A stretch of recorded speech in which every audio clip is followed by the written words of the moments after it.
जय जगन्नाथ। नमस्कार दर्शक बंधु, आज राशिफल कार्यक्रम को आपण मानक स्वागत। आज भाद्रव मास 11 दिन अगस्त 27 तारीख मंगलवार। आज तिथि नक्षत्र है भाद्रव कृष्ण पक्ष अष्टमी तिथि दिन 6:23 पर नवमी क्षया शेष रात्रि 5:07 पर्यंत रहुछि। रोहिणी नक्षत्र राति 8टा पर्यंत रहुछि। वृष चंद्र 60 दंड। आज घात चंद्र बिछा राशि।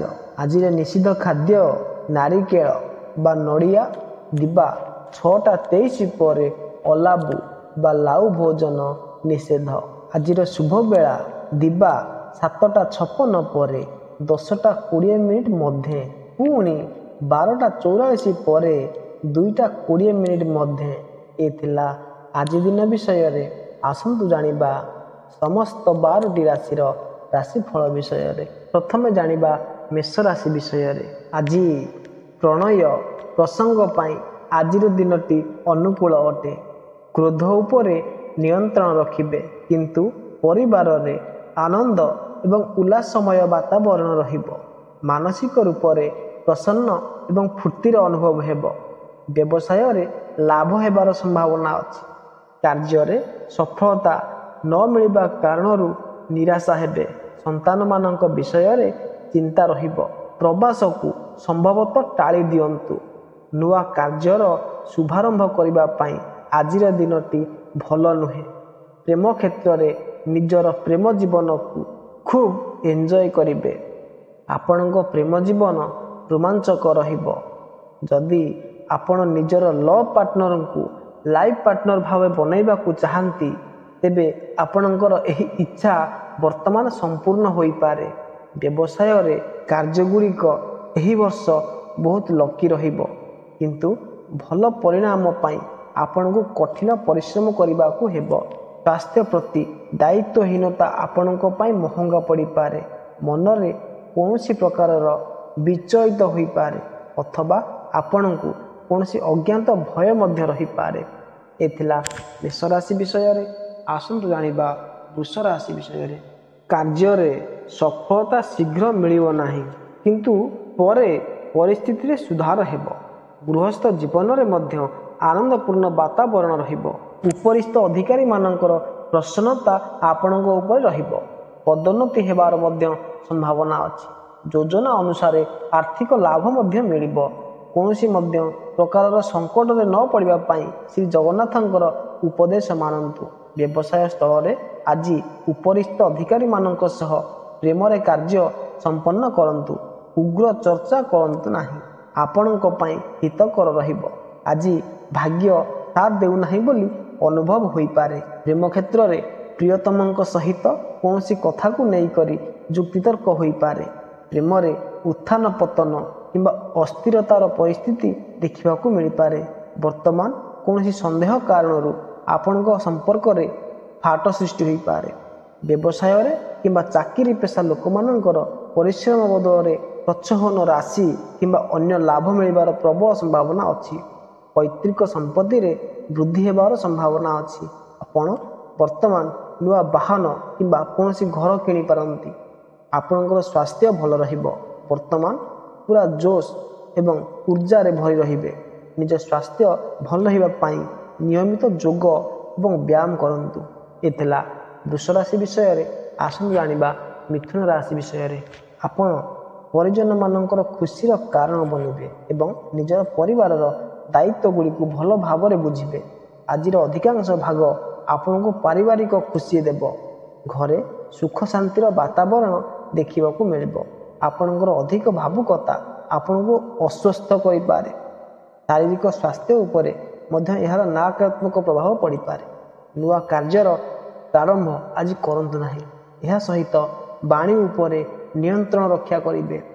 प्रेम क्षेत्र रे जदि आज रिलेशनशिप अच्छी, तेबे कामुक विचाररू दूरे रुहंतु एवं ना ही कौनसी साथी उपरे कौनसी भाव चाप पकाइबा को प्रयास करंतु। वर्तमान रे आपनको मर्यादार सहित रहिबाकू हेबो। व्यवसाय धन लाभ आर्थिक मामला गुड़िक वर्तमान अति उत्तम रहिबो। ଆମଦାନୀର ବିଭିନ୍ନ ସ୍ରୋତ ଖୋଲିବ ଏବଂ ଆପଣ ଭଲ ଅର୍ଥ କମାଇବାରେ ସଫଳ ରହିବେ। ସ୍ୱାସ୍ଥ୍ୟ କ୍ଷେତ୍ରରେ ଭଲ ସ୍ୱାସ୍ଥ୍ୟ ପାଇଁ ପର୍ଯ୍ୟାପ୍ତ ଶୟନ କରନ୍ତୁ। ମନକୁ ସ୍ଥିର ରଖିବା ପାଇଁ ଆପଣ ଧ୍ୟାନ କରିପାରନ୍ତି। ଏହି ବର୍ଷ ଆପଣଙ୍କୁ ପେଟ ସମ୍ବନ୍ଧିତ କୌଣସି ପୀଡ଼ା ହୋଇପାରେ। ଏ ଥିଲା ମିଥୁନ ରାଶି ବିଷୟରେ। ଆସନ୍ତୁ ଜାଣିବା କର୍କଟ ରାଶି ବିଷୟରେ।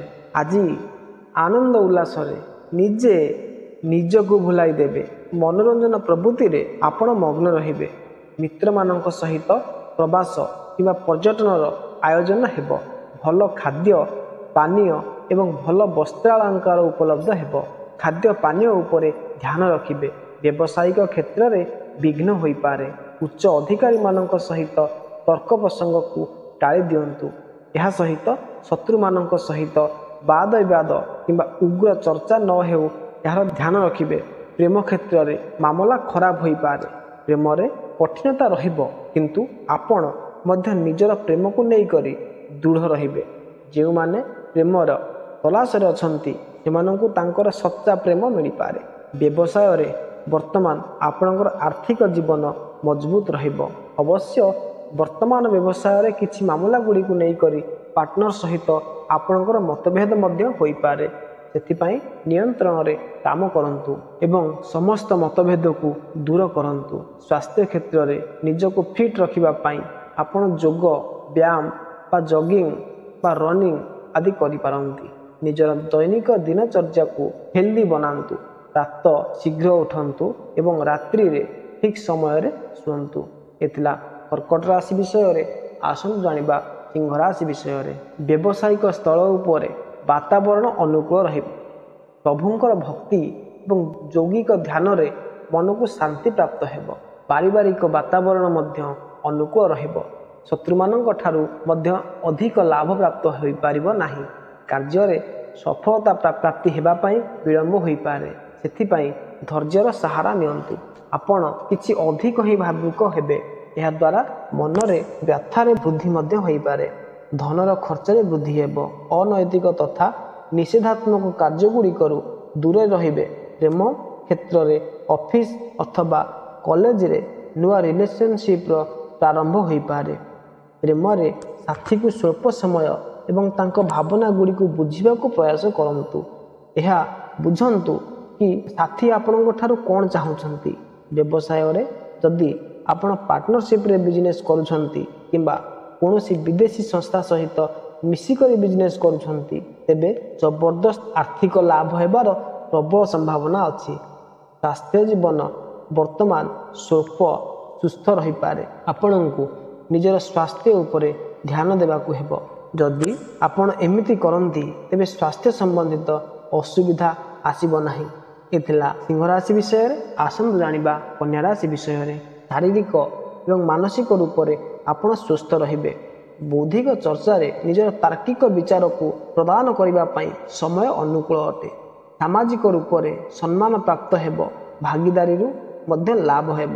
କିଛି କିଣିବା ପୂର୍ବରୁ ସେହି ଦ୍ରବ୍ୟର ବ୍ୟବହାର କରନ୍ତୁ ଯାହା ପୂର୍ବରୁ ଆପଣଙ୍କ ପାଖରେ ଥିଲା। ନିଜର ଆପଣଙ୍କ ଉପରେ ଭରସା ରଖିବା କୌଣସି ମଧ୍ୟ କାର୍ଯ୍ୟକୁ ଦାୟିତ୍ୱପୂର୍ଣ୍ଣ ଭାବରେ କରିବାକୁ ଆପଣଙ୍କ ପାଇଁ ମହତ୍ତ୍ୱପୂର୍ଣ୍ଣ ହେବ। ପ୍ରେମ କ୍ଷେତ୍ରରେ ବର୍ତ୍ତମାନ ଆପଣଙ୍କର ସାମ୍ନାରେ ଏପରି ଅନେକ ମୌକା ଆସିବ ଯେଉଁଥିରେ ଆପଣ ନିଜର ସଚ୍ଚା ପ୍ରେମକୁ ଚିହ୍ନି ପାରିବେ। ଅବଶ୍ୟ ଏମିତି କୌଣସି ମଧ୍ୟ କାର୍ଯ୍ୟ କରନ୍ତୁ ନାହିଁ ଯାହା ପ୍ରେମ ସମ୍ପର୍କରେ ଅସୁବିଧା ସୃଷ୍ଟି କରିବ।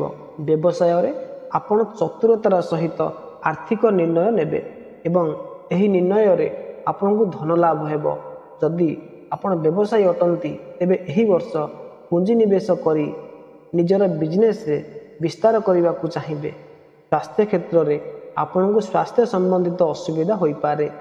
ପେଟ ସମ୍ବନ୍ଧିତ ପୀଡ଼ାରୁ ନିଜକୁ ବଞ୍ଚାଇବା ପାଇଁ ବାସି ଖାଦ୍ୟ ଖାଆନ୍ତୁ ନାହିଁ ଏବଂ ଫାଷ୍ଟଫୁଡ଼୍ ତୈଳ ଜାତୀୟ ପଦାର୍ଥରୁ ଦୂରେଇ ରୁହନ୍ତୁ। ଯଦି ଆପଣଙ୍କର ସ୍ୱାସ୍ଥ୍ୟରେ କିଛି କମି ଦେଖାଯାଉଛି ତେବେ ତୁରନ୍ତ ଡାକ୍ତରଙ୍କୁ ଦେଖାଇ ଚିକିତ୍ସା କରାନ୍ତୁ। ଏ ଥିଲା କନ୍ୟା ରାଶି ବିଷୟରେ। ଆସନ୍ତୁ ଜାଣିବା ତୁଳା ରାଶି ବିଷୟରେ। ଯାତ୍ରାର ସମ୍ଭାବନା ଅଛି। ଏହା ଆପଣଙ୍କୁ ସତେଜ ଅନୁଭବ ହେବ। ଫୁର୍ତ୍ତି ଏବଂ ଉଲ୍ଲାସ ଅନୁଭବ କରିବେ। ପାରିବାରିକ ବାତାବରଣ ଆନନ୍ଦପ୍ରଦ ଏବଂ ଶାନ୍ତିପ୍ରଦ ରହିବ। ଶୁଭ ପ୍ରସଙ୍ଗରେ ଅବସର ପ୍ରାପ୍ତି ହେବ। ବୈବାହିକ ଜୀବନରେ ଆନନ୍ଦ ରହିବ। ଆର୍ଥିକ ନିର୍ଣ୍ଣୟ ନେବା ପୂର୍ବରୁ ଅନୁଭବୀ ଲୋକମାନଙ୍କ ସହିତ ଥରେ ଆଲୋଚନା କରନ୍ତୁ ଏବଂ ତାପରେ କୌଣସି ପଦକ୍ଷେପ ଉଠାନ୍ତୁ। ଘରର ସମ୍ପତ୍ତିରେ ବୃଦ୍ଧି ହେବ, କିନ୍ତୁ ଏହି ସମ୍ବନ୍ଧରେ କୌଣସି ଭାବରେ ବିବାଦ ମଧ୍ୟ ହୋଇପାରେ। ପ୍ରେମ କ୍ଷେତ୍ରରେ ବର୍ତ୍ତମାନ ଦାମ୍ପତ୍ୟ ଜୀବନକୁ ନେଇକରି ସ୍ଥିତି ଅନୁକୂଳ ରହିବ। ପତି ପତ୍ନୀଙ୍କର ମଧ୍ୟରେ ମଧୁର ସମ୍ବନ୍ଧ ରହିବ ତଥା ଏକ ଦ୍ୱିତୀୟ କାର୍ଯ୍ୟକ୍ଷେତ୍ରରେ ମଧ୍ୟ ସହଯୋଗର ଭାବନା ଉତ୍ପନ୍ନ ହେବ। ବ୍ୟବସାୟରେ ଆପଣ ବର୍ତ୍ତମାନ ନିଜର କାରବାରକୁ ବଢ଼ାଇବା ପାଇଁ ବିଦେଶ ଯାତ୍ରା କରିବେ ଏବଂ ଏହା ଆପଣଙ୍କୁ ଜବରଦସ୍ତ ଫାଇଦା ଦେବ। ଆର୍ଥିକ କ୍ଷେତ୍ରରେ ଆପଣଙ୍କୁ ଭାଗ୍ୟର ମଧ୍ୟ ସାଥ ମିଳିବ। ସ୍ୱାସ୍ଥ୍ୟ କ୍ଷେତ୍ରରେ ସ୍ୱାସ୍ଥ୍ୟ ସମ୍ବନ୍ଧିତ ଛୋଟ ମୋଟ ଅସୁବିଧାର ସାମ୍ନା କରିପାରନ୍ତି। ଏମାନଙ୍କ ମଧ୍ୟରେ ମୁଣ୍ଡବିନ୍ଧା, ଆଖି ଯନ୍ତ୍ରଣା ଏବଂ ପେଟ ସମ୍ବନ୍ଧିତ କଷ୍ଟ ହେବାର ସମ୍ଭାବନା ଅଛି। ତୁଳା ରାଶି ବିଷୟରେ ଆସନ୍ତୁ ଜାଣିବା ବିଛା ରାଶି ବିଷୟରେ। ଆର୍ଥିକ ଲାଭ ପ୍ରାପ୍ତିର ଉଦ୍ଦେଶ୍ୟ ସମ୍ପୂର୍ଣ୍ଣ ହୋଇପାରେ। ଯଦି ଆପଣ ପୂର୍ବରୁ କୌଣସି କାର୍ଯ୍ୟକୁ କରୁଥିବା ଯୋଜନା ଗୁଡ଼ିକୁ ସଫଳ ବନାଇବା ପାଇଁ ଚେଷ୍ଟା କରୁଛନ୍ତି, ତେବେ ବର୍ତ୍ତମାନ ଆପଣଙ୍କୁ ସଫଳତା ପ୍ରାପ୍ତ ହୋଇପାରେ। ଆଜି ଶାରୀରିକ ଫୁର୍ତ୍ତି ତଥା ମାନସିକ ଉଲ୍ଲାସ ଏବଂ ଚେତନା ଶକ୍ତି ଆପଣଙ୍କ ପାଖରେ ଅଭାବ ରହିବ। ସାମାଜିକ ରୂପରେ ଅପମାନ ନ ହେଉ ଏହାର ଧ୍ୟାନ ରଖିବେ। ଧନହାନି ହେବାର ସମ୍ଭାବନା ଅଛି। ପ୍ରେମ କ୍ଷେତ୍ରରେ ବର୍ତ୍ତମାନ ଆପଣଙ୍କ ରିଲେସନସିପ୍ ମଜବୁତ ହେବ। ପ୍ରେମିକ ସହିତ ଆପଣଙ୍କର ସମ୍ପର୍କ ବଢ଼ିବ। ତା ବ୍ୟତୀତ ଆପଣ ପରସ୍ପର ବିନା ନିଜକୁ ଅଧୁରା ଅନୁଭବ କରିପାରନ୍ତି।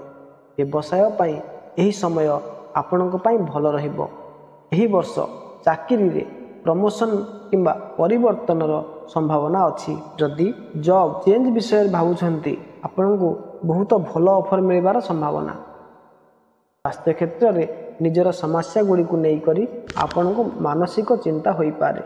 ମାନସିକ ଚିନ୍ତା ଦୂର କରିବା ପାଇଁ ମନୋରଞ୍ଜନର ସାହାରା ନିଅନ୍ତୁ। ଯଦି ଆପଣ ବୁଲିବାର ସୌକିନି ଅଟନ୍ତି, ତେବେ ଆପଣ କୌଣସି ହିଲ୍ ଷ୍ଟେସନ ବୁଲିବାକୁ ଯାଆନ୍ତୁ। ଏଥିଲା ବିଛା ରାଶି ବିଷୟରେ। ଆସନ୍ତୁ ଜାଣିବା ଧନୁରାଶି ବିଷୟରେ। ସହକର୍ମୀମାନଙ୍କର ସହଯୋଗ ମିଳିବା ପରେ ଆନନ୍ଦ ଦ୍ୱିଗୁଣ ହୋଇଯିବ। ଶତ୍ରୁମାନଙ୍କ ଠାରୁ ପରାସ୍ତ ହେବାକୁ ପଡ଼ିପାରେ। ପ୍ରିୟ ବ୍ୟକ୍ତିମାନଙ୍କ ସହିତ ହୋଇଥିବା ଭେଟ ଆନନ୍ଦଦାୟୀ ରହିବ। ଭାଗ୍ୟ ବୃଦ୍ଧି ହେବ। ସାମାଜିକ ରୂପରେ ମାନ ସମ୍ମାନ ପ୍ରାପ୍ତି ହେବ, ପରନ୍ତୁ ପରେ ଆପଣଙ୍କର ମନରେ ଉଦାସ ରହିବ। ଶାରୀରିକ ରୂପରେ ମଧ୍ୟ ଅସୁସ୍ଥତା ଅନୁଭବ ହେବ। ପାରିବାରିକ ବାତାବରଣ କ୍ଲେଶମୟ ରହିବ।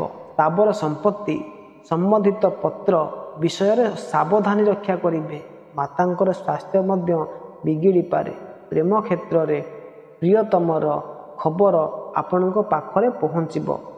ଆପଣ ଦୁହେଁ ପରସ୍ପରର କମ୍ପାନୀକୁ ଭଲ ଭାବରେ ଏନ୍ଜୟ କରିବେ। ସାଥିରେ କୌଣସି ପାର୍ଟିକୁ ଯିବାକୁ ପଡ଼ିପାରେ। ଆପଣଙ୍କର ପ୍ରେମ ଜୀବନ ପାଇଁ ଉତ୍ତମ ସମୟ ରହିବ। ବର୍ତ୍ତମାନ ବ୍ୟବସାୟ ସମ୍ବନ୍ଧିତ କିଛି ମାମଲା ଗୁଡ଼ିକୁ ନେଇକରି ପାର୍ଟନର ସହିତ ଆପଣଙ୍କ ମତଭେଦ ମଧ୍ୟ ହୋଇପାରେ। ସେଥିପାଇଁ ନିୟନ୍ତ୍ରଣରେ କାମ କରନ୍ତୁ ଏବଂ ସମସ୍ତ ମତଭେଦକୁ ଦୂର କରନ୍ତୁ। ସ୍ୱାସ୍ଥ୍ୟ କ୍ଷେତ୍ରରେ ଜୀବନସାଥୀର ସ୍ୱାସ୍ଥ୍ୟ ଖରାପ ହୋଇପାରେ। ତାଙ୍କୁ ପେଟ ମୁଣ୍ଡର ବ୍ୟଥା କିମ୍ବା ଯନ୍ତ୍ରଣା ହୋଇପାରେ। ସେଥିପାଇଁ ସ୍ୱାସ୍ଥ୍ୟର ଧ୍ୟାନ ରଖିବେ। ଏ ଥିଲା ଧନୁରାଶି ବିଷୟରେ। ଆସନ୍ତୁ ଜାଣିବା ମକର ରାଶି ବିଷୟରେ। ଆପଣଙ୍କର ଆର୍ଥିକ ସ୍ଥିତି ସୁଦୃଢ଼ ହୋଇପାରେ ଏବଂ ଆପଣଙ୍କର କାର୍ଯ୍ୟକ୍ଷେତ୍ରରେ ମଧ୍ୟ ଲାଭ ପ୍ରାପ୍ତି ହୋଇପାରେ। କୌଣସି ଭାବରେ ଆର୍ଥିକ ଲାଭ ପ୍ରାପ୍ତିରୁ ଠୁକରାଇବା ଆବଶ୍ୟକ ନୁହେଁ, କାରଣ ଆପଣଙ୍କ ପାଇଁ ହିତକର ପ୍ରମାଣିତ ହୋଇପାରେ। ନିର୍ଦ୍ଧାରିତ କାର୍ଯ୍ୟ ସମ୍ପୂର୍ଣ୍ଣ ନ ହେବା କାରଣରୁ ହତାଶାର ଅନୁଭବ ହେବ। କୌଣସି ମଧ୍ୟ ମହତ୍ତ୍ୱପୂର୍ଣ୍ଣ କାର୍ଯ୍ୟ ଅଥବା ତାର ବିଷୟରେ ନିର୍ଣ୍ଣୟ ନେବା ପାଇଁ ଉପଦେଶ। ପାରିବାରିକ ବାତାବରଣରେ କ୍ଲେଶର ମାତ୍ରା ଅଧିକ ରହିବ। ପ୍ରେମ ସମ୍ବନ୍ଧକୁ ନେଇକରି ବହୁତ ଉତ୍ସାହ ଉତ୍ପନ୍ନ ହେବ। ଯଦି ଆପଣ ପାର୍ଟନରସିପ୍ରେ ବିଜନେସ୍ କରୁଛନ୍ତି କିମ୍ବା କୌଣସି ବିଦେଶୀ ସଂସ୍ଥା ସହିତ ମିଶିକରି ବିଜନେସ୍ କରୁଛନ୍ତି, ତେବେ ବର୍ତ୍ତମାନ ଆପଣଙ୍କୁ ନିଜର ବିଜନେସ୍ ପାର୍ଟନରର ସହଯୋଗରେ ଜବରଦସ୍ତ ଆର୍ଥିକ ଲାଭ ହେବାର ପ୍ରବଳ ସମ୍ଭାବନା ଅଛି। ସ୍ୱାସ୍ଥ୍ୟ କ୍ଷେତ୍ରରେ ସ୍ୱାସ୍ଥ୍ୟକୁ ନେଇକରି ଚିନ୍ତାଜନକ ସ୍ଥିତି ହୋଇପାରେ। କୌଣସି ମଧ୍ୟ ପୁରୁଣା ଯୋଡ଼ର ଯନ୍ତ୍ରଣା କିମ୍ବା ଆଘାତ ଇତ୍ୟାଦିର ସମ୍ଭାବନା ଯୋଗ ଅଛି, ଯାହା ଆପଣଙ୍କ ପାଇଁ ଅନେକ ସମସ୍ୟାର ଉତ୍ପନ୍ନ କରିପାରେ। ସେଥିପାଇଁ ସ୍ୱାସ୍ଥ୍ୟ ପ୍ରତି ସଚେତନ ରୁହନ୍ତୁ। ଏ ଥିଲା ମକର ରାଶି ବିଷୟରେ। ଆସନ୍ତୁ ଜାଣିବା କୁମ୍ଭ ରାଶି ବିଷୟରେ। ପରିବାରଜନଙ୍କ ତଥା ଭାଇ ଭଉଣୀମାନଙ୍କ ସହିତ ସମୟ ଆନନ୍ଦପୂର୍ବକ ବିତାଇବେ। ଶତ୍ରୁମାନଙ୍କୁ ପରାଜିତ କରିବେ। ଶାରୀରିକ ଏବଂ ମାନସିକ ରୂପରେ ଆଜି ସୁସ୍ଥ ରହିବେ। ପ୍ରବାସ ଯାତ୍ରା ହେବ। ଜୀବନରେ ଆଧ୍ୟାତ୍ମିକତା ଅନୁଭୂତ ହେବ। ଆପଣଙ୍କର ହସ ମଜାର ଅଭ୍ୟାସ ଆପଣଙ୍କର କ୍ଷମତା ବିକଶିତ କରିବା ପାଇଁ ପ୍ରେରିତ କରିପାରେ। ଯଦି ଆପଣ କୌଣସି ପ୍ରେମ କରୁଛନ୍ତି ତେବେ କୌଣସି ପ୍ରକାରର ସମ୍ବନ୍ଧରେ ଆପଣଙ୍କୁ ପ୍ରମାଣ କରିବାର ଅବସର ପ୍ରାପ୍ତ ହୋଇପାରେ ଏବଂ ବର୍ତ୍ତମାନ ନିଜର ପ୍ରେମ ସମ୍ବନ୍ଧ ପ୍ରତି ଭଲ ଭାବନା ରଖିପାରନ୍ତି। ବର୍ତ୍ତମାନ ଆପଣଙ୍କର ଆର୍ଥିକ ଜୀବନ ମଜବୁତ ରହିବ। ଆପଣ ଚତୁରତାର ସହିତ ଆର୍ଥିକ ନିର୍ଣ୍ଣୟ ନେବେ ଏବଂ ଏହି ନିର୍ଣ୍ଣୟ ଆପଣଙ୍କୁ ଧନଲାଭ ହେବ। ଯଦି ଆପଣ ବ୍ୟବସାୟୀ ତେବେ ବର୍ତ୍ତମାନ ପୁଞ୍ଜି ନିବେଶ କରି ନିଜର ବିଜନେସ୍ ବିସ୍ତାର କରିବା ପାଇଁ ଚାହିଁବେ। ବର୍ତ୍ତମାନ ନିଜକୁ ଫିଟ୍ ରଖିବା ପାଇଁ ଯୋଗ ଏବଂ ଏକ୍ସରସାଇଜ୍ କରନ୍ତୁ ଏବଂ ଯଦି କୌଣସି ପ୍ରକାର ଶାରୀରିକ ସମସ୍ୟା ହୋଇଥାଏ ତେବେ ତୁରନ୍ତ ଚିକିତ୍ସକଙ୍କର ଉପଦେଶ ନିଅନ୍ତୁ। ଏ ଥିଲା କୁମ୍ଭ ରାଶି ବିଷୟରେ। ଆସନ୍ତୁ ଜାଣିବା ମୀନ ରାଶି ବିଷୟରେ। ଆଜିର ଦିନ ଆପଣଙ୍କ ପାଇଁ ଶୁଭ ଫଳଦାୟୀ ଅଟେ। କାର୍ଯ୍ୟସିଦ୍ଧି ଲକ୍ଷ୍ମୀ ପ୍ରାପ୍ତି ଦ୍ୱୟର ଆଜି ପ୍ରାପ୍ତି ହେବ। ଶାରୀରିକ ଏବଂ ମାନସିକ ରୂପରେ ଆପଣ ଉତ୍ସାହୀ ତଥା ପ୍ରଫୁଲ୍ଲିତ ରହିବେ। ସେଥିପାଇଁ ପ୍ରତ୍ୟେକ କାର୍ଯ୍ୟ କରିବାରେ ଆପଣଙ୍କୁ ଉତ୍ସାହ ରହିବ। ଆପଣ କିଛି ଦ୍ୱିଧାରେ ରହିବେ। ଘରେ ତଥା ବ୍ୟବସାୟିକ ସ୍ଥଳରେ କାର୍ଯ୍ୟଭାର ରହିବ। ଅଧିକ ଖର୍ଚ୍ଚ କିମ୍ବା ନିରର୍ଥକ ଖର୍ଚ୍ଚ ହୋଇପାରେ। ପ୍ରେମ କ୍ଷେତ୍ରରେ ଯଦି କୁଆଡ଼େ ବୁଲିବାକୁ ଉଦ୍ଦେଶ୍ୟରେ କୌଣସି ପ୍ଲାନିଂ କରୁଛନ୍ତି ତେବେ ସେଥିରେ ସଫଳତା ମିଳିପାରେ। ଆପଣଙ୍କୁ ବର୍ତ୍ତମାନ କୌଣସି ଭଲ ଉପହାର ସହିତ ମନର କଥା କରିବାର ପ୍ଲାନ୍ କରିବା ଆବଶ୍ୟକ। ଆପଣଙ୍କ ପ୍ଲାନିଂ ସଫଳ ହୋଇପାରେ। ବ୍ୟବସାୟରେ ନିବେଶ ଅଥବା ସେୟାର ବଜାରରେ ଆପଣଙ୍କୁ ଧନ ଲାଭ ମିଳିବାର ଯୋଗ ଦେଖାଯାଉଛି। ବର୍ତ୍ତମାନ ଆପଣଙ୍କର ଆର୍ଥିକ ସ୍ଥିତି ମଜବୁତ ହେବ। ଆପଣଙ୍କର ଖର୍ଚ୍ଚ ମଧ୍ୟ ବଢ଼ିପାରେ। ସେଥିପାଇଁ ଧନର ସଞ୍ଚୟ ଉପରେ ଧ୍ୟାନ ଦିଅନ୍ତୁ। ଆପଣଙ୍କୁ ସ୍ୱାସ୍ଥ୍ୟ ସମ୍ବନ୍ଧିତ ସମସ୍ୟାର ସମାଧାନ କରିବାକୁ ପଡ଼ିପାରେ। ଆପଣଙ୍କୁ କୌଣସି ଶାରୀରିକ ପୀଡ଼ା ହୋଇପାରେ, ଯେପରିକି ନେତ୍ର ସମ୍ବନ୍ଧିତ କଷ୍ଟ, ଅନିଦ୍ରା ସମସ୍ୟା, ଯୋଡ଼ରେ ଯନ୍ତ୍ରଣା ଏବଂ ପେଟ ସମ୍ବନ୍ଧିତ ରୋଗ ଆଦି। ଏ ଥିଲା ସମସ୍ତ 12ଟି ରାଶିର ରାଶିଫଳ ବିଷୟରେ। ଯଦି ଭିଡ଼ିଓଟି ଆପଣମାନଙ୍କୁ ଭଲ ଲାଗିଥିବ ତେବେ ଲାଇକ୍ କରିବେ। ରହୁଛି। ନମସ୍କାର। ଜୟ ଜଗନ୍ନାଥ।